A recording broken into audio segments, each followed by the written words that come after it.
안녕하세요. 정재영입니다. 저희가 마스크를 쓰고 하면 발음이 좀 정확하지 않고요. 앞에 아크릴판도 됐기 때문에 발표할 때는 마스크를 좀 벗고 진행하도록 하겠습니다. 충분히 거리가 떨어져 있기 때문에 괜찮을 것 같습니다. 저도 주최 기관의 한 사람으로서 대단히 감사하게 생각합니다. 이렇게 어려운 시기에도 의미 있는 조사를 세 기관이 같이 하게 된 것을 감사하게 생각하고요. 또 이 힘든 시기에도 찾아주신 여러분들께 감사의 말씀을 드립니다. 말씀해 주신 대로 이제 5060 세대 인식 조사를 했는데요. 저희가 조사할 때마다 항상 그렇지만 욕심이 좀 많습니다. 기왕에 하는 거 좀 다양하게 많이 물어보고 싶어가지고 문항을 많이 담았습니다. 그러다 보니까 이제 항목이 많아지게 되고 이 자료집도 지금 페이지가 굉장히 많습니다만 잘 보시고 따라오시면 좋겠습니다. 먼저 조사 목적을 보시면 앞에 말씀해 주신 것처럼 지금 우리 사회에서 5060 세대에 대한 관심이 좀 커지고 있다고 볼 수 있는데 58 세대란 말도 사용하고 있고 신중년이란 말도 들어보셨죠? 또 이제 우리나라가 몇 년 전부터 고령 사회로 접어들었기 때문에 이 고령 인구가 점점 많아지고 있는 상황에서 인생 후반기를 어떻게 계획할 것이냐 여기에 대한 관심도 높아지고 있다고 볼 수 있겠습니다. 특별히 교회에서도 5060 세대가 이제 중추적인 역할들을 하고 있고요. 교회 장로님들을 포함해서 중직자들 대부분이 또 이 세대에 속하고 있기 때문에 이들에 대한 관심은 굉장히 중요하다고 생각이 듭니다.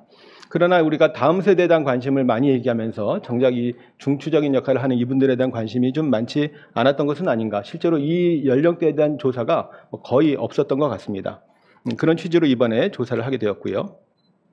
조사 설계를 간단하게 말씀드리면 앞에서 말씀드렸던 것처럼 50대, 60대 개신교인 남녀 조사를 했고요. 온라인으로 조사를 했습니다. 총 표본은 700명이 되겠고요. 지역과 성별과 연령을 인구 센서스 개신교 인구에 비례해서 할당 추출했습니다. 네, 그렇게 해서 분석을 했고요. 네, 응답자 특성 전체적으로 보시게 되면 말씀드렸던 것처럼 700명이고요. 남성, 여성, 이제 50대, 60대는 이제 비율에 맞춘 것이고요. 직분 보시면 이제 항존직이 36%, 전체 우리가 개신교인 성인 할 때보다 한 2배 이상 많은 수치를 보여주고 있습니다. 연령대가 이제 항존직을 많이 하게 된 연령대라고 하는 것이죠. 그 다음에 여러 가지 이제 다양한 응답자 특성들이 있습니다만 중요한 것만 몇 가지 여기에 가져온 것인데요. 뒤에 이제 설명드리게 되면 교회에서 봉사를 하고 있는지 또는 모임이나 활동에 참여하고 있는지에 따라서 그 결과들이 많이 달라지게 됩니다. 저희가 교회 봉사 여부, 모임 활동 참여 정도를 이렇게 파악을 했고요. 또 우리가 매번 조사할 때마다 신앙 단계를 물어봅니다만 원래는 윌로크릭 교회에서 사용했던 4단계를 사용해 왔는데 지금도 그대로 4단계를 쓰고 있긴 합니다만 내용이 이제 영어 번역이고 한국 사정이 좀 맞지 않는 부분들이 있어서 지난번 탐구센터에서 새신자 조사할 때부터 외신대 김선일 교수님이 좀 내용을 바꿔줘 가지고 그 내용들을 가지고 저희가 조사를 했습니다. 그래서 이름을 이제 신앙 탐구 형성 심화 우선이라고 붙였는데 제가 분석할 때 그냥 쉽게 1단계, 2단계, 3단계, 4단계 이렇게 표현하기도 했습니다. 그 밖에 주관적인 가정 경제 수준도 변수가 되겠고요. 다음에 가나안 성도를 같이 우리가 조사를 했는데요. 왼쪽에 보시면 1단계에서 69명이 확보가 됐고요. 700명 샘플을 조사했을 때 69명의 가나안 성도가 있었고요. 이 샘플이 좀 작기 때문에 부스터 샘플링을 해가지고 104명을 더 확보를 해서 나중에 가나안 성도 분석을 할 때는 173명을 기준으로 조사를 했습니다. 분석을 했습니다. 남녀 성별 비율 또 연령대 50대가 더 많이 표집이 됐고요. 신앙 단계 이따가 좀 설명을 드리겠고요. 나머지 참고로 보시면 되겠습니다. 네, 먼저 개인 생활 관련해서 살펴보도록 하겠습니다. 요즘 개인적인 관심사가 무엇인지 이 순위를 본 것인데요. 배우자 및 가족 건강, 나의 건강, 은퇴 및 노후 준비, 생활 이 세 가지가 가장 중요한 것으로 나타나고 있는 것을 볼 수가 있습니다. 이 중에서 60대는 나의 건강과 종교에 대해서 상대적으로 관심이 많았고요. 가정 경제 수준이 낮은 계층에서는 건강이나 은퇴 이후에 대해서 관심이 많은 것을 볼 수가 있습니다. 요즘 생활에 대한 심정을 물어봤는데요. 먼저 나는 내 즐거움보다 가족을 위해서 살아왔다는 것에 대해서 80% 정도가 동의를 하고 있습니다. 나보다는 가족을 위해서 좀 희생을 했다는 얘기를 하는 것이고요. 그 다음에 나는 인생에 대한 회의가 든다를 46% 동의를 했고요. 나는 요즘 외롭다는 생각이 자주 든다 44%, 가족들한테 섭섭할 때가 자주 있다 44%. 동의율 자체가 높지는 않지만 상당히 좀 부정적인 명제들인데요. 인생에 대한 회의라든지 자주 외롭다든지 가족한테 섭섭하다는 것이 굉장히 그 높은 수치는 아니라고 하더라도 일정 비율을 차지하고 있는 것을 보았을 때 은퇴를 전후한 시기에 자신의 삶에 대해서 많은 고민과 회의가 있다는 것을 볼 수가 있겠습니다. 네, 이것은 이제 각각의 항목들이 어떤 특징들을 가지고 있는가 하는 것을 보여주는 것인데요. 이 첫 번째에 대해서는 인생 경로에서 어려움을 겪었다. 뒤에 보시면 이제 인생 경로가 순탄했는지 어려운지를 물어보는 내용이 있는데 그 중에서 어려움을 겪은 사람들이 더 여기에 동의율이 높았다는 얘기고요. 또 인생에 대한 회의가 된다는 내용은 신앙 단계가 낮은 경우에 더 높은 동의율을 보여주고 있었고요. 또 요즘 나는 외롭다는 생각이 든다는 것은 교회 소그룹 활동에 참여가 저조할 때 더 동의율이 높은 것을 볼 수가 있습니다. 또 가족들에게 섭섭할 때가 자주 있다는 것은 여성들에게서 더 높았고요. 역시 인생에서 힘든 삶을 살았을 때 동의율이 더 높았던 것들을 확인할 수가 있습니다. 현재 생활에 대한 만족도입니다. 만족도 비율이 47% 정도 나오고 있습니다. 높지 않은 것을 알 수 있죠. 자신의 현재 삶에 대해서 만족한다는 대답이 47% 나왔고요. 5점 평균으로 3.23입니다. 역시 높지 않은 수치이죠. 우리가 쉽게 생각하는 100점 만점으로 환산한다면 이제 곱하기 20을 하면 되는데 곱하기 20을 해보시면 한 65점밖에 안 되죠. 그러니까 자신의 인생에 대해서 크게 만족해 하지 않는 것을 볼 수가 있고요. 특별히 가정 경제 수준에 따라서 차이가 커서 상층에서 매우 높았고 하층에서 매우 낮았던 것을 볼 수가 있습니다. 소그룹 참여에도 적극 참여하는 경우가 높았고요. 신앙 단계하고도 비례하고 있습니다. 합쳐서 말씀을 드린다면 경제 수준이 높을수록 또 신앙 단계가 높을수록 삶에 대한 만족도가 높다는 것이죠. 서로 상관관계를 가지고 있다는 것을 보여주고 있습니다. 인생 경로에 대한 만족도도 마찬가지입니다. 이것은 이제 이제까지 살아온 인생에 대해서 얼마나 만족하십니까에 대한 것인데 역시 만족도가 46%, 5점 평균으로도 3.2밖에 되지 않는 것을 볼 수가 있고요. 앞에 현 생활 만족도를 설명할 때 그 변수들이 비슷하게 작용을 하고 있습니다. 그러니까 뒤에서 다시 한번 말씀을 드리겠습니다만 이 삶의 만족도라고 하는 것이 당연히 어떤 경제적인 형편과도 관련이 되어 있고요. 또 이런 신앙 단계라고 하는 것 마찬가지로 경제적인 형편과 같이 맞물려 있다는 것을 우리가 확인할 수가 있겠습니다. 그렇다면 인생에 만족하지 못하는 이유가 무엇인가 3순위까지 같이 물어본 것인데요. 노후 준비를 제대로 하지 못해서라는 대답이 제일 많이 나왔고요. 경제적으로 어렵게 살아와서 그 다음에 사회적으로 성공하지 못해서 인생에 대한 회의감이 들어서 순서로 나타나고 있습니다. 첫 번째, 두 번째를 합하면 이제 경제 문제가 가장 많은 비중을 차지하고 있는 것을 볼 수가 있고요. 인생에 대한 회의감이라든지 자녀 교육 문제는 경제 수준이 중층 이상에서 오히려 동의율이 높은 특성들을 보여주고 있습니다. 그럼 만족하는 이유는 무엇인가 물어보니까 가장 많은 응답이 무난한 삶을 살았기 때문에 신앙을 갖게 되어서 가장 많이 나왔고요. 가족 건강, 자녀를 잘 키워서 등이 나오고 있는 것을 볼 수가 있습니다. 신앙을 갖게 되어서라는 응답은 60대에서 많이 나왔고요. 인생에서 힘든 삶을 살았다고 대답한 대다수의 응답자들이 이렇게 대답을 하고 있습니다. 네, 자신의 인생에 대한 평가인데요. 앞에 말씀드렸던 것처럼 어려움이 있었는지 없었는지 작은 어려움이 있었는지 물어봤을 때 작은 어려움은 있었지만 비교적 잘 이겨내며 살았다가 한 3분의 2 정도 66% 차지하고 있습니다. 그 밖에 나머지 두 개는 비율이 비슷한데요. 큰 어려움이 있어서 힘들게 살았다 17%, 별 어려움이 없이 평탄하게 살았다도 비슷한 비율로 나타나고 있습니다. 경제적인 상층과 하층이 좀 다르게 나타납니다. 상층은 별 어려움이 없었다는 응답이 상대적으로 더 많이 나오고 있고요. 경제적인 하층은 큰 어려움이 있었다는 응답이 상대적으로 더 많이 나와서 역시 경제적인 요인에 큰 영향을 받는 것을 볼 수가 있고요. 그런데 신앙 단계에 따라서는 차이가 없는 것을 볼 수가 있습니다. 자기가 객관적으로 어려웠는지 괜찮았는지는 뭐 신앙 수준에 따라서 달라지는 게 아니죠. 그렇지만 앞에 보셨던 것처럼 만족도에 대해서는 신앙 단계에 따라서 달라지는 것을 볼 수 있었다는 말씀입니다. 네, 다음으로 인생에서 가장 힘들었던 순간이 언제인가 1, 2 순위를 보여주고 있는데요. 역시 경제적인 어려움이 55%로 가장 많이 나오는 것을 볼 수가 있습니다. 그 다음에 사업 직장 문제, 역시 경제 문제와 관련이 되어 있겠죠. 다음이 건강, 배우자 문제 순으로 나타나고 있습니다. 이런 특성들을 보여주고 있는데요. 경제적 어려움은 뭐 당연하겠습니다만 경제 수준이 하층일 때 제일 높고요. 건강 문제는 아무래도 나이가 더 많으니까 60대에서 높게 나왔고요. 배우자 문제는 남성보다는 여성에게서 더 높게 나온 것을 볼 수가 있습니다. 네, 결혼 및 출산에 대해서 어떻게 생각하는지 이 내용은 저희가 이제 작년에 조사했을 때 2030 세대 조사를 한 기독 청년 조사를 한 것과 이제 비교해 보기 위해서 같은 문항을 그대로 제시를 했습니다. 지금 현재 자료집에는 그 내용이 없기 때문에 지금 온라인을 통해서 보시는 분들이 계시면 나중에 검색을 해보셨을 때 저희 학교 홈페이지 자료실이나 탐구센터 자료실에 지난번에 조사한 내용이 있을 겁니다. 그 내용을 한번 비교해 보시면 좋을 것 같고요. 일단 이 내용을 보시면 이 결혼 출산에 대해서 가장 동의율이 높았던 것은 동성 결혼은 죄를 짓는 것이다가 83%로 가장 높은 동의율을 보이는 것을 볼 수가 있고요. 나머지는 이제 50%에서 60%대로 비슷하게 나타나는데 한 가지 특징은 이렇게 선을 그어보면 결혼은 꼭 해야 한다가 55% 동의율, 아주 높지는 않은데요.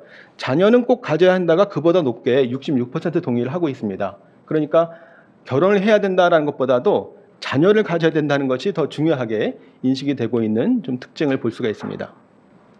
여기에 대해서는 60대 이상 또 항존직, 신앙 4단계 응답자들이 결혼에 대해서 더 보수적인 태도를 가지고 있었고요.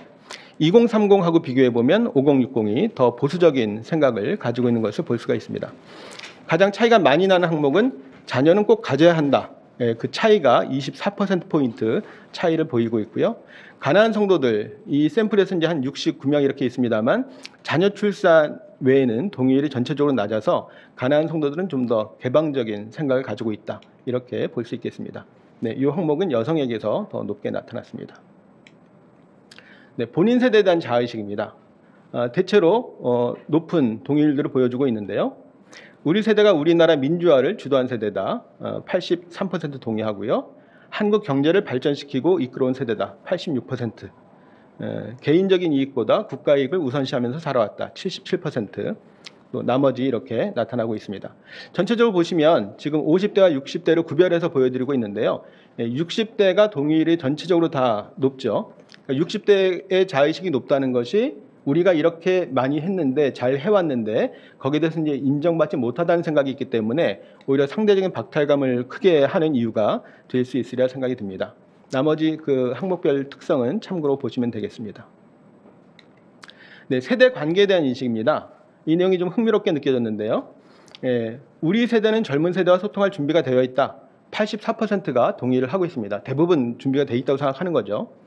근데 젊은 세대는 우리와 소통할 준비가 되어 있다에 대해서 42%만 동의를 합니다. 준비가 안 되어 있다고 보는 것이죠. 젊은 세대가 우리를 존중한다는 더 낮게 29%만 동의를 하고 있습니다. 그런데 우리는 젊은 세대를 존중한다는 80%가 동의를 하고 있어요. 그러니까 아무튼 우리는 다 준비가 되고 잘 하고 있는데 젊은 세대에 뭔가 좀 못마땅해 하는 느낌이 많이 듭니다. 또 우리 세대는 부모 세대를 공경하면서 살았는데 자녀 세대로부터 존중받지 못하는 세대다. 흔히 이제 낀 세대라는 표현을 많이 하죠. 위아래 끼어 있다고 얘기를 하는데 83%가 동의를 했습니다. 마지막으로 나는 스스로 꼰대 같은 사람이라고 생각한다. 동의율이 높진 않습니다. 40% 나왔는데요. 이 내용에서는 이제 꼰대라는 말이 여성에게는 많이 쓰지 않기 때문에 남성에게는 동의율이 좀 더 높게 나왔고 여성에게는 좀 낮게 나온 것을 볼 수가 있습니다. 해석하는 것이 좀 쉽지는 않은데요. 이것은 이제 본인들의 생각을 나타내는 것이니까 객관적인 사실과는 좀 다르다고 볼 수도 있습니다. 다시 말하면 우리는 젊은 세대와 소통할 준비가 되어 있다고 해서 정말 되어 있다라고 볼 수 있는지 단지 이제 생각이 그렇다고 볼 수 있겠죠. 그래서 이것을 액면 그대로 해석하기 좀 어렵다는 부분들이 있고요. 마찬가지로 스스로 꼰대라고 생각한다는 항목에 대해서도 꼰대라고 말할 것 같으면 오히려 꼰대가 아닐 수도 있겠다는 생각도 들죠. 어떤 책에도 그런 내용이 나오지 않았습니까? 우리 사무실에는 꼰대는 없어 라고 말하는 그 사람이 꼰대다 이런 얘기 하잖아요. 그러니까 꼰대는 사실 자기가 꼰대라는 걸 모른다는 거죠. 그래서 40%만 인정하고 있지만 사실 40%만 실제 꼰대 같은 사람이다라고 말하기 어려운, 실제는 이제 더 많이 있을 수 있다는 것을 생각해 볼 수 있습니다. 네, 그 항목별 특성은 참고로 보시면 되겠습니다. 네, 다음 은퇴 생활에 대해서 살펴보도록 하겠습니다. 5, 60대에게 은퇴했는지를 질문해 보니까 했다는 응답은 18%였고요. 60대에서 훨씬 높게 나와서 40%가 은퇴했고 50대는 5%만 은퇴했다고 대답을 했습니다. 경제적인 노후 준비 방법도 물어봤는데요. 국민연금이나 공적연금이 가장 많은 비중을 차지하고 있었습니다. 네. 경제적 준비를 하지 못하는 분들에게 왜 하지 않는가 물어보니까 노후 준비를 하려고 해도 경제적인 여유가 없다라고 대답을 하고 있습니다. 은퇴 후 생활에 대한 희망을 물어봤는데요. 네, 이것은 그 특성을 같이 보시면 좋을 것 같은데 가족을 위해 살았으니 은퇴 후에는 나를 위해 살고 싶다. 77%가 동의를 했는데요. 이 응답에는 여성들이 더 응답률이 높았고요. 힘든 삶을 살았던 분들이 더 응답률이 높았습니다. 다음으로 생계와 관계없이 경제활동을 계속 하고 싶다. 80%가 동의를 하고 있는데 하층에서 더 높기는 하지만 경제적인 중층이나 상층에서도 여전히 계속 경제활동을 하고 싶다는 의향을 나타내고 있습니다. 세 번째는 내 재능과 전문 지식을 이용해서 국내에 선교 및 봉사활동을 하고 싶다에 대해서 66%, 상대적으로 좀 낮기는 합니다만 3분의 2가 동의를 하고 있는데요. 중직자라든지 교회 모임 적극 참여자, 신앙 4단계, 경제수준 상층에서 높게 나타나고 있는 것을 볼 수가 있습니다. 생계를 위해서 경제활동을 계속 해야 한다고 하는 것은 경제수준 하층에서 높게 나오고 있습니다.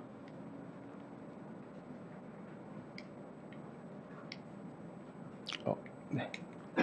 다음 신앙생활 살펴보도록 하겠습니다. 신앙을 갖게 된 나이를 물어봤는데요. 전체적으로 보면 20대 미만에서 50% 이상이 신앙을 갖게 된 것을 볼 수가 있어서 5060 세대도 상당히 어렸을 때 신앙을 갖게 된 것을 볼 수가 있고요. 가장 많은 것은 20대 17%였고요.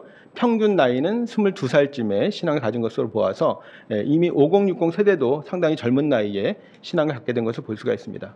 특별히 이들이 20대였던 시기는 한국교회가 부흥성장하던 시기였기 때문에 특별히 80년대 기독학생운동이 활발한 시기에 신앙생활을 해왔다 이렇게 볼 수가 있겠고요. 가나안 성도들은 상대적으로 20대의 응답이 더 많이 나온 것을 볼 수가 있습니다. 신앙을 갖게 된 계기를 물어봤는데요. 가장 많은 것이 35%가 부모의 영향, 전도 또는 모태신앙이 포함되어 있습니다. 친구, 지인 영향은 30%가량 나와서 비슷한 비율을 차지하고 있고요. 배우자 영향은 그보다는 낮게 나왔습니다. 네. 연령에 따라 좀 다른데요. 60대는 부모 그리고 친구, 지인이 비슷한데 50대는 부모 요인이 더 많이 나오고 있습니다. 그래서 50대부터 신앙의 어떤 전수, 대물림이 본격화되는 세대라고 볼 수 있겠습니다. 가나안 성도들은 친구나 지인이라는 응답이 훨씬 더 많이 나왔습니다. 신앙생활을 하는 이유가 무엇인가를 보게 되면 구원과 영생을 위해가 50%를 차지하고 있습니다. 어떤 본질적인 이유가 가장 많은 비율을 차지하고 있는 것을 볼 수가 있고요. 요즘에는 어떤 종교나 마음의 평안을 위해라는 대답이 많이 나오는데 30% 차지하고 있는 것을 볼 수가 있습니다. 이 내용도 2030하고는 좀 차이가 있는데요. 2030 자료를 찾아보시면 구원과 영생이라는 응답이 상대적으로 낮고요. 마음의 평안과 비슷한 비율을 보여주고 있습니다. 그리고 또 젊은 세대들은 습관적으로라는 대답도 많이 나오고 있습니다. 기독교 가정에서 태어났기 때문에 습관적으로 한다는 응답이 높았는데 여기에 비해서 5060 세대가 보다 더 본질적인 가치를 추구하고 있고 본질적인 이유로 신앙생활을 하고 있다. 이렇게 해석을 할 수가 있겠습니다. 네, 구원과 영생을 위해라는 대답은 여성, 항존직, 봉사자, 신앙단계 높은 층에서 더 많이 나타나고 있습니다. 신앙에 가장 큰 영향을 준 사람, 매체, 1, 2순위를 보게 되면 출석교회 목회자란 응답이 50% 가까이 나타나고 있어서 목회자의 영향이 가장 큰 것을 볼 수가 있고요. 다음이 출석교회 교인, 부모, 책, 도서 순으로 나타나고 있습니다. 직분이 높을수록 그리고 신앙단계가 높을수록 목회자라는 응답이 많이 나타났고요. 직분 없는 성도와 신앙 1단계에서는 도움받는 게 없다라는 대답이 상대적으로 많이 나왔습니다. 도움이 더 필요한 사람들이 오히려 도움이 없다라고 나타났기 때문에 이들에 대한 관심이 필요하다 이렇게 볼 수 있겠고요. 가난한 성도들은 상대적으로 부모, 자녀라는 응답이 높게 나왔습니다. 신앙의 의미가 무엇인가를 물어봤는데 전체적으로 동의율이 높게 나왔고요. 가장 높게 나온 것은 신앙은 삶의 역경을 이길 수 있는 힘을 준다. 현실적으로 큰 힘이 된다는 대답이 가장 높게 나왔습니다. 내세에 대한 소망을 갖게 해준다가 89%인데 높은 편입니다만 그보다도 더 높게 나온 것을 볼 수가 있고요. 또 가족을 연결해준다든지 가치관이 기초가 된다, 삶의 의미를 준다, 높게 나왔고요. 현실의 축복이다는 상대적으로 좀 낮게 나온 것을 볼 수가 있고 내 삶에 도움이 안 된다는 12%만 동의를 하고 있습니다. 대부분의 항목에서 중직자, 교회 봉사자, 모임 적극 참여자, 신앙단계 높은 층에서 동의율이 높습니다. 대개 이 항목들이 세트처럼 상관성이 높은 것을 보여주고 있습니다. 중직자라든지 교회 봉사활동 참여하고 있고 교회 활동에 적극 참여하는 사람들, 또 신앙단계 높은 사람들이 거의 같이 이렇게 상관관계가 높은 특성들을 보여주고 있습니다. 30, 40대와 비교해서 현재 신앙을 평가해 보는 것인데요. 신앙이 깊어졌다는 응답이 43%가 나와 있습니다. 가장 많은 비중을 차지하고 있기는 하지만 이 자체가 50%가 채 안 된다고 하는 것은 나이가 들면 자연스럽게 신앙이 훨씬 더 깊어진다고 말할 수 없는 것을 보여주는 것이죠. 별로 차이 없다는 응답도 37%가 있고요. 약해졌다도 20% 차지하고 있습니다. 마찬가지로 여기서도 적극 참여하는 사람, 신앙 단계가 높은 사람들이 신앙이 깊어졌다는 응답이 더 많이 나타나고 있고요. 반대인 경우에는 신앙이 깊어졌다는 응답이 떨어진 것을 볼 수가 있습니다. 가난한 성도들은 약해졌다는 응답이 더 많이 나타나고 있습니다. 자녀에게 신앙이 잘 전수되는지를 보기 위해서 질문했는데요. 자녀에게 신앙이 있는가 물어보니까 59%가 신앙이 있다. 모든 자녀가 신앙이 있다. 24%는 일부에게 있다. 합하면 80% 이상이 자녀들에게 신앙이 있다. 이렇게 대답을 하고 있고 17%만 자녀들에게 신앙이 없다고 대답을 하고 있습니다. 역시 신앙 4단계에서 또 교회 적극 참여자, 헌신자들이라든지 이런 경우에 모든 자녀에게 있다는 응답이 많이 나타나고 있고요. 신앙 1단계나 직분이 없을 때 자녀에게 신앙이 없다는 대답이 더 많이 나타나고 있습니다. 가난한 성도들 역시 자녀에게 신앙이 없다는 응답이 많이 나타나고 있습니다. 자녀에게 신앙 전수된 정도를 물어보니까 76%가 전수가 되고 있다라고 해서 대체적으로 자녀들에게 신앙이 전수되고 있는 것을 볼 수가 있습니다. 역시 비슷한 특성들을 보여주고 있는데요. 교회 헌신자, 신앙량이 높은 경우에 긍정적인 대답들이 많이 나오고 있고요. 가난한 성도들은 역시 전수되지 않는다는 응답이 많이 나오고 있습니다. 자녀 출석 교회와 부모 출석 교회가 같은지를 물어봤습니다. 모두 같은 교회에 다닌다가 49%가 나오고요. 일부만 같은 교회 다닌다가 24%, 그리고 모두 다른 교회 다닌다가 28% 차지하고 있는데요. 연령대에 따라서 좀 다릅니다. 50대에서는 같은 교회 다닌다는 응답이 더 많이 나오고요. 60대는 다른 교회 다닌다는 응답이 더 많이 나오고 있습니다. 아마도 이제 60대가 되면 자녀들이 결혼하고 독립하고 하면서 아마 자립해서 따로따로 신앙생활을 하기 때문에 이런 결과가 나타난다고 해석이 됩니다. 교회 생활 살펴보도록 하겠습니다. 네, 참여하는 교회 활동 모임인데요. 전체적으로 가장 높게 나온 것은 교회 봉사활동이 65% 나타났고요. 이것은 이제 코로나 이전 기준입니다. 지금 이제 코로나 상황에서 많이 하지 못하고 있기 때문에 코로나 이전 기준으로 물어봤는데 교회 봉사활동이 가장 높게 나왔고요. 다음으로 구역 속회나 셀, 소그룹이고요. 그 다음에 남성교회, 여성교회, 그 다음에 사회봉사 모임, 취미문화활동 모임 이렇게 나타나고 있습니다. 여성, 60대 중직자 등에서 더 많이 참여하는 것을 볼 수가 있습니다. 그런데 향후 참여하고 싶은 교회 활동 모임을 물어봤을 때 좀 다른 패턴을 보여줍니다. 아까 높았던 교회 봉사활동이 더 높아져서 교회 봉사활동에 많은 관심이 있는 것을 볼 수가 있고요. 그 다음에 앞에서 낮았던 사회봉사 모임이 굉장히 의향률이 높은 것으로 나옵니다. 마찬가지로 취미 문화활동 모임도 현재는 참여가 낮은데 앞으로 많이 하고 싶은 의향을 보여주고 있고요. 구역셀 순이나 남성교회, 여성교회는 많이 증가하지 않은 것을 보여주고 있습니다. 다시 말씀드리면 기존에 많이 참여하고 있던 전통적인 교회 모임들보다는 앞으로 좀 더 다양한 새로운 모임들, 특별히 봉사 모임에 관심이 많이 있다 하는 것을 확인해 볼 수가 있겠습니다. 출석교회 만족도를 물어봤습니다. 전체적으로 80% 가까이 동의를 보여주고 있어서 출석교회에 대한 만족도는 아주 높진 않지만 낮지 않게 비교적 높게 나온 것을 볼 수가 있습니다. 교회 모임 적극 참여하고 또 신앙 우선 단계 4단계를 말합니다. 만족도가 높게 나왔습니다.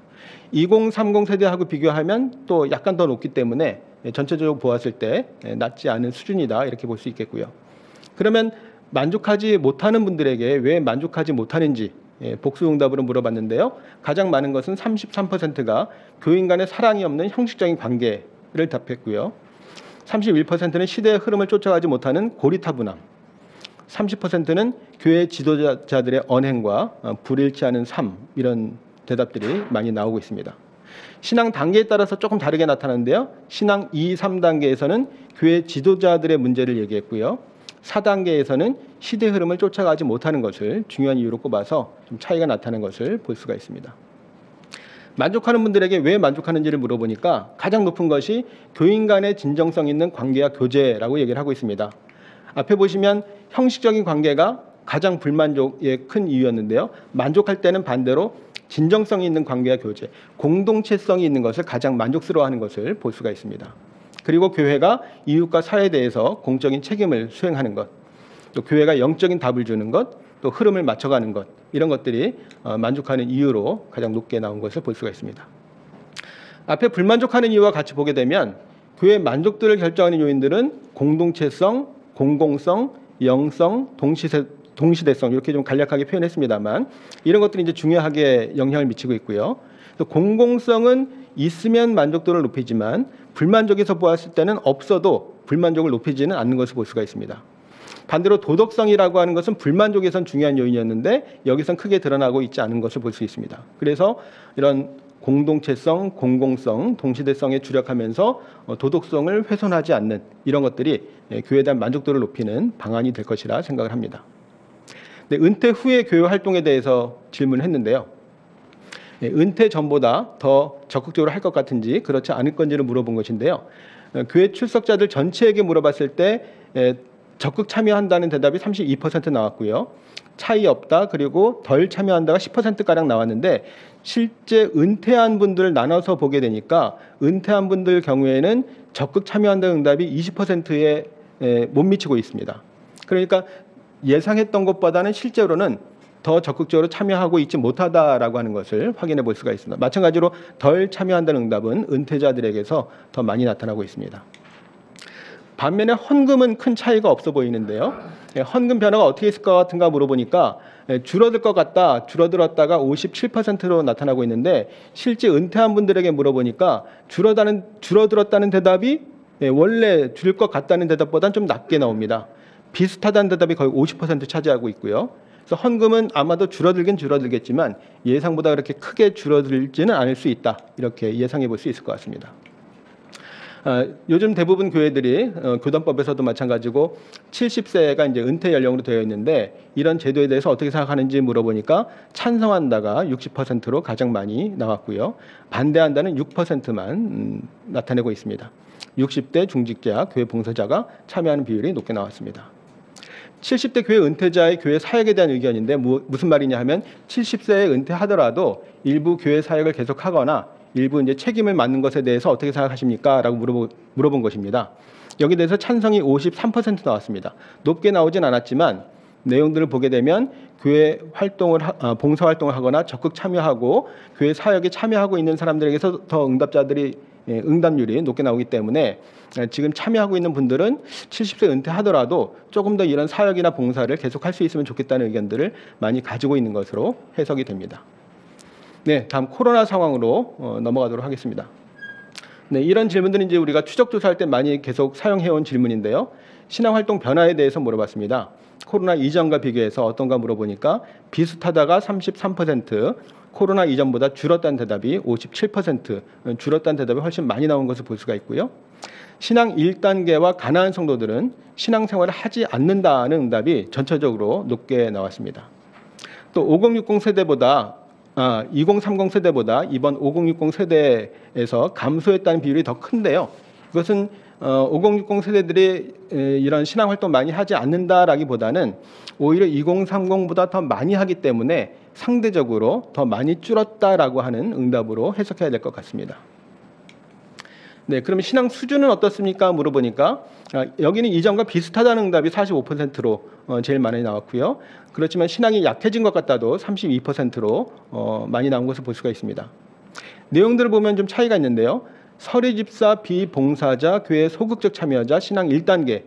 그러니까 교회 헌신도가 낮은 집단에서 코로나19 이전보다 신앙이 약해진 것 같다는 응답이 더 높았고요.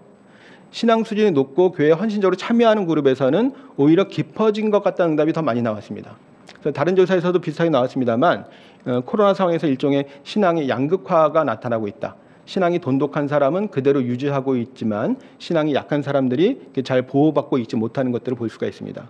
그래서 신앙을 스스로 이렇게 잘 유지할 수 있는 그런 방안들이 필요하다고 생각이 듭니다. 코로나19 상황에서 힘든 것이 무엇인가를 물어봤는데요. 가장 많은 45%가 현장 예배를 드리지 못하는 것. 현장 예배가 제한되고 있기 때문에 현장 예배를 드리지 못하는 것이 가장 높게 나왔고요. 또 다음으로 성도 간의 교제를 하지 못하는 것이 30% 나오고 있습니다. 이것도 자세히 들여다보게 되면 좀 차이가 나타나는데요. 현장 예배를 드리지 못하는 것은 서리집사 이하의 직분자와 교회 헌신도가 낮은 응답자에게서 높게 나타난 반면에 신앙 수준과는 상관관계가 없었습니다. 그렇기 때문에 신앙면보다는 그냥 교회 활동 자체를 중요시하던 사람들이 예배당을 못 나가게 되니까 현장 예배를 드리지 못하는 것을 좀 안타깝게 힘들게 생각하는 것 같고요. 오히려 교회 헌신도가 높은 사람들은 성도 간의 교제를 하지 못하는 것을 더 문제라고 생각을 하고 있었습니다. 그러니까 현장 예배를 드리지 못하는 것이 힘들기도 하지만 성도들 간의 관계, 교제를 더 중요하게 생각하는 그런 경향들을 파악할 수 있는 것이죠. 네, 요즘 이제 우리가 위드 코로나 상황을 맞고 있는데 위드 코로나 시대 교회 활동 예상에 대해서도 한번 물어봤습니다. 가장 많이 50% 가까이 지금보다 교회 현장 예배를 더 많이 참석하겠지만 교회 활동은 자제할 것 같다는 응답이 가장 많이 나왔습니다. 그리고 코로나 이전 수준으로 돌아갈 것 같다는 22%, 그렇게 높게 나오지 않은 것을 볼 수가 있고요. 오히려 그거보다 좀 높게 26%는 현재와 별반 다를 것 같지 않다. 현재는 이제 우리가 위드 코로나 전에 조사했기 때문에 코로나 상황, 위드 코로나 이전 상황과 다르지 않을 것 같다라고 대답을 하고 있는 것입니다. 그러니까 이 세 응답을 같이 함께 우리가 생각을 해본다면 위드 코로나 상황이 되면서 예배 자체는 좀 늘어나겠지만 예배 이외의 활동에서는 크게 활동이 늘어날 것 같지 않다는 것을 생각해 볼 수가 있습니다. 특별히 이전 수준으로 돌아갈 것 같다는 것은 주로 중직자라든지 헌신도가 높은 신앙당의 높은 사람들에게서 나오기 때문에 교회 활동에 더 열심히 참여하는 사람들은 이런 중직자라든지 헌신도가 높은 사람들 일부의 의향으로만 볼 수 있을 것 같습니다. 그래서 위드 코로나 상황에서도 교회가 이전과 같은 수준으로 회복되기를 기대하기는 좀 어렵지 않겠나 그렇게 파악이 됩니다. 코로나 종식 이후에 교회 출석 상황을 예상해 본다면 코로나19 이전과 비슷하게 갈 것 같다 60%, 더 자주 갈 것 같다도 20%가 있고요. 18%는 덜 갈 것 같다라고 대답을 하고 있습니다. 네, 참석 의향 예배 형태, 어떤 예배를 드리겠는가 했을 때 현장 예배를 주로 드리겠다가 74% 나와 있습니다만 나머지 한 25% 이상이 현장 예배, 온라인 예배를 번갈아 드리거나 온라인 예배를 주로 드리겠다, 잘 모르겠다고 대답을 하고 있기 때문에 한 4분의 1 정도가 현장 예배에 참석하지 않을 가능성이 높은 것으로 파악이 되고 있습니다. 역시 신앙 단계가 낮은 그룹에서 온라인 예배를 더 선호하고 있는 것을 볼 수가 있습니다. 네, 교회 방향성에 대해서 코로나 종식 이후에 교회 방향성에 대해서 물어봤는데요. 뭐 잘 아시는 대로 지금 교회에 대한 큰 이슈 가운데 하나가 코로나 이후에 교회가 어떻게 돼야 될 것인가라는 것인데요. 새로운 변화가 필요하다는 것이 66% 나오고 있습니다. 그래서 코로나 이전 방향을 그대로 회복해야 된다는 3분의 1에 불과한 것을 볼 수가 있습니다. 네, 나머지 내용 참고로 보시면 될 것 같고요. 네, 또 온라인 콘텐츠 접촉 경험을 보게 되면 75%가 예배 설교, 찬양, 또 성경 및 신학 강의 다양하게 경험해 본 것을 볼 수가 있고요. 보거나 들은 것이 없다는 응답은 13%밖에 나오지 않아서 5060 세대들도 의외로 이런 온라인 콘텐츠를 많이 경험하고 있는 것을 볼 수가 있습니다. 2030 세대에서 없다는 응답이 27%였습니다. 그러니까 2030보다도 5060 세대들이 온라인 콘텐츠를 많이 접하고 있는 것을 볼 수가 있고요. 가난한 성도들도 적지 않게 접촉하고 있는 것을 확인할 수가 있습니다. 이 온라인 콘텐츠에 대한 만족도인데요. 만족한다는 응답이 80% 높게 이상 나옵니다. 아까 교회 만족도가 크게 다르지 않습니다만 약간 더 높은 수치를 보여주고 있는데요. 2030 세대의 만족도와 같은 비율을 보이고 있어서 5060 세대가 온라인 활용이 꽤 활발하게 이루어지고 있고 만족도도 높다. 가난한 성도들도 비슷하게 높은 것을 확인할 수가 있습니다. 그 다음에 줌이라든지 실시간 미팅 앱을 이용한 교회 모임 경험을 물어봤는데 5060 세대도 30%가 있다고 대답을 하고 있습니다. 역시 이제 적극 활동하는 사람들이 참여가 많았고요. 2030보다도 오히려 조금 더 많은 것을 볼 수가 있고요. 가난한 성도들은 비율은 낮지만 한 13% 정도가 있다고 응답을 하고 있습니다. 온라인에 대해서 가난한 성도들도 관심이 많고 참여하고 있다는 것을 확인할 수가 있고요. 여기에 대한 만족도를 물어봤는데요. 역시 75% 낮지 않게 만족감을 나타내고 있고요. 신앙 4단계에서 가장 높은 것을 볼 수가 있고요. 2030 세대와 차이가 없습니다. 가난한 성도들은 사례수가 적긴 하지만 역시 높은 만족도를 보여주고 있습니다. 네, 한국 교회 전반에 대한 인식을 물어보는 것인데요. 먼저 교회 미래에 대해서 위협을 하는 외부 요인이 무엇인지 저희가 항목을 제시를 했습니다. 가장 높게 나온 것이 물질주의, 배금주의 60% 응답을 하고 있습니다. 다음 세속적 쾌락주의 36%, 저출산 31%, 이단포교 26%, 동성애 차별금지법 요즘 많이 이슈가 되고 있습니다만 네, 전체 응답에서는 18% 높지 않게 나온 것을 확인할 수가 있습니다. 이 동성애 차별금지법은 항존직에서도 23% 나와서 높지 않았고요.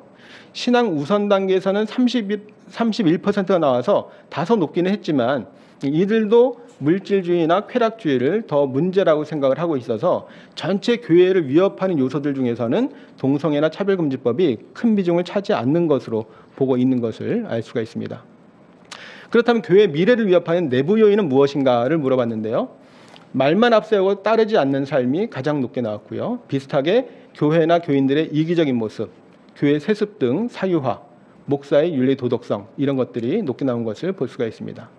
신앙 1단계에서는 교회 세습 등 교회 사유화를 문제 삼았고요. 신앙 2단계에서는 교인들의 이기적인 모습, 3단계에서는 말만 앞세우는 것, 좀 차이가 나타난 것을 볼 수가 있습니다.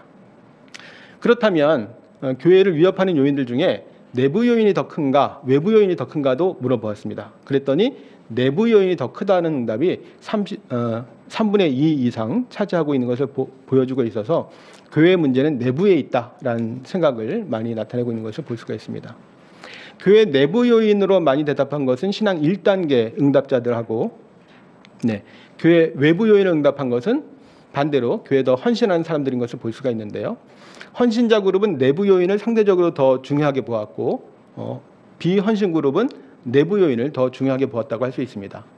이건 해석의 문제이겠습니다만 아마 헌신된 사람들은 우리는 교회에서 나름 열심히 잘하고 있다는 생각이 좀 더 강한 것 같고요. 교회에 들어온 지 얼마 안 된 사람들은 이제 교회 그런 정서나 분위기에 익숙하지 않기 때문에 교회에 오히려 문제가 많이 있다는 인식이 더 크다고 볼 수 있겠습니다. 교회에서 의사결정할 때 교인들의 의견을 얼마나 반영하는지를 보았는데요. 잘 반영하고 있다는 응답이 60%에 미치지 못하고 있어서 잘 반영되고 있다고 보기는 좀 어려운 결과를 보여주고 있습니다. 그렇다면 전 교인의 의견을 반영하기 위한 기구를 설치하는 것에 대해서 어떻게 생각하는지, 요즘 이제 청년들에 대한 관심이 커지면서 다양한 연령대라든지 다양한 부류의 사람들이 교회 의사결정에 들어올 수 있도록 하는 게 좋겠다 이런 의견들이 많이 있는데 그런 기구 설치하는 것을 90% 가까이 필요하다고 느끼는 것을 볼 수가 있습니다. 다음으로 교회가 시대 변화에 잘 적응하고 있는가를 물어봤는데 여기에서는 부정적인 응답이 더 많이 나왔습니다. 교회가 시대를 잘 따라가지 못하고 있다는 것이 52% 나타나고 있는 것을 볼 수가 있습니다. 특별히 신앙 단계가 낮은 경우에 더 비판적인 사고를 나타내고 있습니다. 마지막으로 가나안 성도에 대한 항목들 설명드리겠습니다. 가나안 성도들에게 그 신앙 수준을 물어봤는데요. 앞에 교회 출석 교인들과 비교해 봤을 때 이런 차이들이 나타나고 있습니다. 1단계, 2단계, 3단계, 4단계인데요. 가나안 성도는 1단계가 교회 출석자들에 비해서 훨씬 더 많은 것을 볼 수가 있습니다.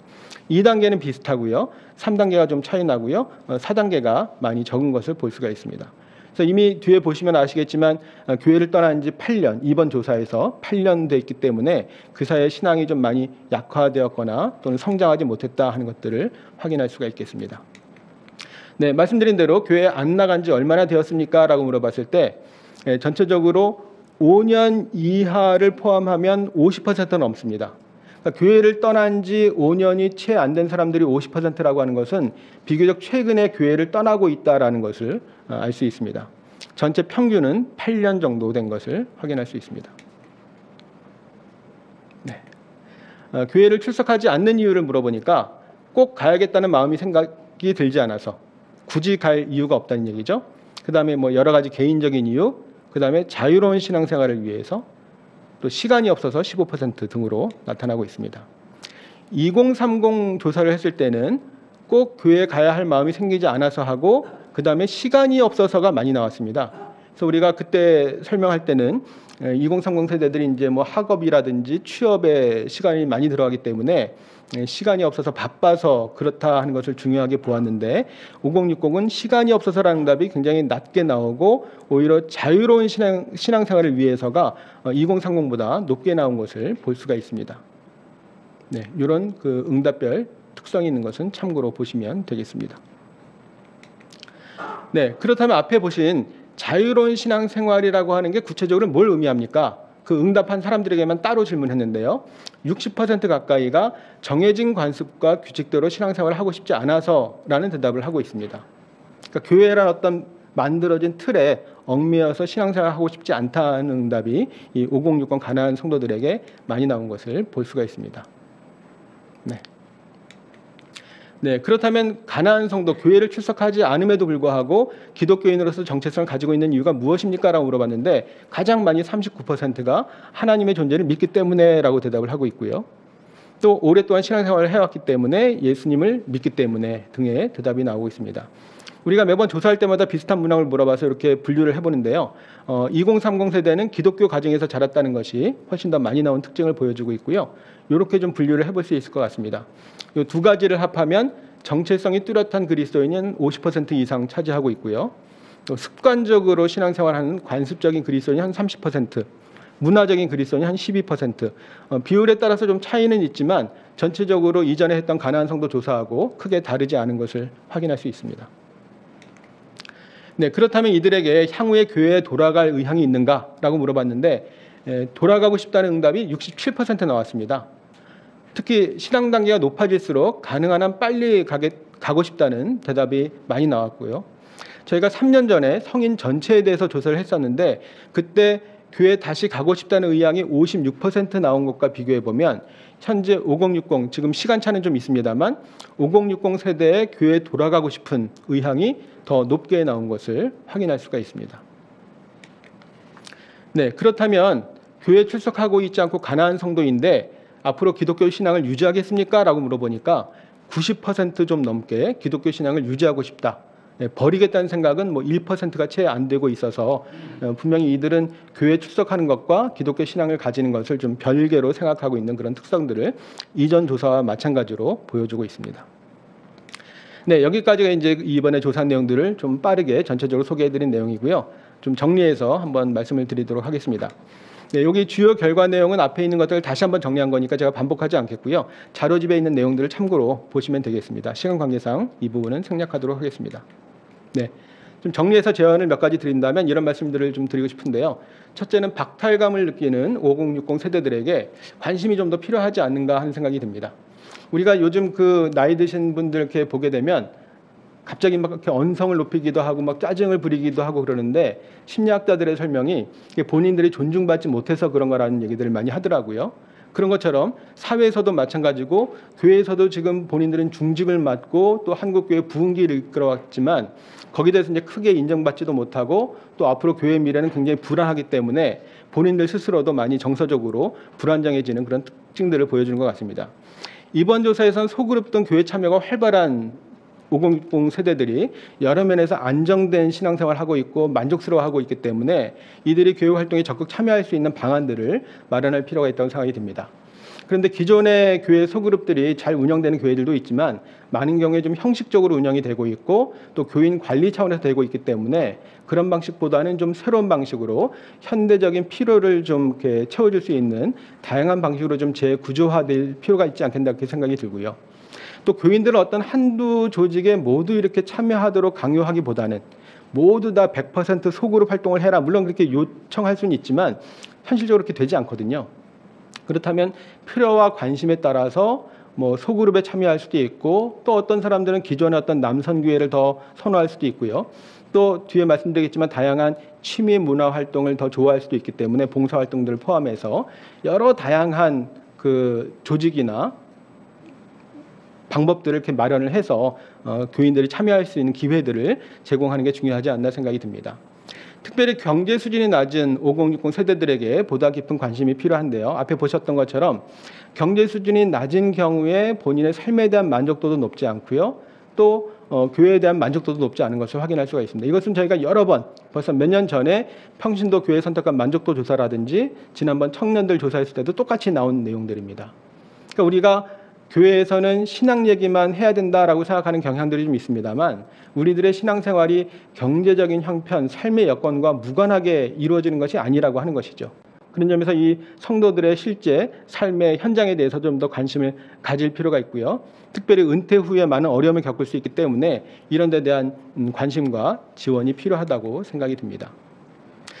또 교회 밖에서도 신앙을 실천할 수 있는 장을 마련하고 참여할 수 있도록 하는 것이 중요한데요. 앞에 보셨던 것처럼 봉사에 대한 관심이 많이 나타나고 있는 것을 볼 수가 있고요.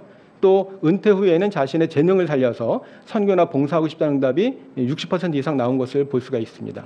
이런 점에서 우리가 지금 코로나 시대를 맞이하면서 흩어지는 교회에 대한 얘기라든지 또 일상생활에서 신앙의 실천들을 많이 강조하고 있는데, 실제로 그런 것들을 잘 감당할 수 있는 다양한 방법과 그런 역할을 감당할 수 있는 교육이 필요하다고 생각이 듭니다. 다음으로 교회 의사소통 구조를 바꾸고 교회 변화를 추구하는 부분들도 필요하다고 생각이 듭니다. 앞에 보셨던 것처럼 5060 세대들은 교회를 위협하는 요소가 외부에 있기보다는 내부에 있다고 보았고요. 또 교회가 시대의 변화에 맞춰가려는 노력이 부족하다고 보았고, 또 이것이 교회에 대한 불만족을 갖는 이유 중에 하나로 볼 수가 있습니다. 그런 점에서 교회가 지나치게 과거 전통에 얽매이기보다는 시대 변화에 따라서 신앙을 어떻게 잘 실천하고 적용할 것인지, 여기에 대해서 답을 내놓을 필요가 있고요. 또 이를 위해서 중직자뿐 아니라 교회 안에 다양한 사람들이 의사결정 구조에 참여할 수 있는 그런 방안을 마련하는 것도 중요하다고 생각이 듭니다. 네, 마지막으로 지금 살펴보신 가나안 성도들에 대한 문제인데요. 여러 번 가나안 성도들에 대한 조사에서 나타나고 있습니다만, 특별히 5060 세대 가나안 성도들이 여러 형식과 관습에 답답함을 느껴서 교회를 떠난 사람들이 많이 있는 것을 볼 수가 있고요. 그러나 90%는 기독교 신앙을 유지하겠다고 하고 3분의 2는 다시 교회에 나오고 싶다고 대답을 하고 있습니다. 그런데 신앙은 잘 유지되지 못하고 있고 자녀들에게도 전수가 되지 않고 있는 것을 볼 때 신앙이 단절될 우려가 있는 것을 확인할 수가 있습니다. 그런 점에서 교회 밖에 있는 가나안 성도들에 대한 관심이 필요하고요. 기성교회도 교회가 가지고 있는 어떤 틀을 강요하기보다는 좀 더 유연성 있게 이들을 대하고 접근하고 좀 가나안 성도들이 관심 갖고 다닐 만한 교회들의 어떤 풍토들을 만드는 것도 중요하지 않은가, 그런 말씀들을 드리면서 긴 발표를 마치도록 하겠습니다. 경청해 주셔서 감사합니다.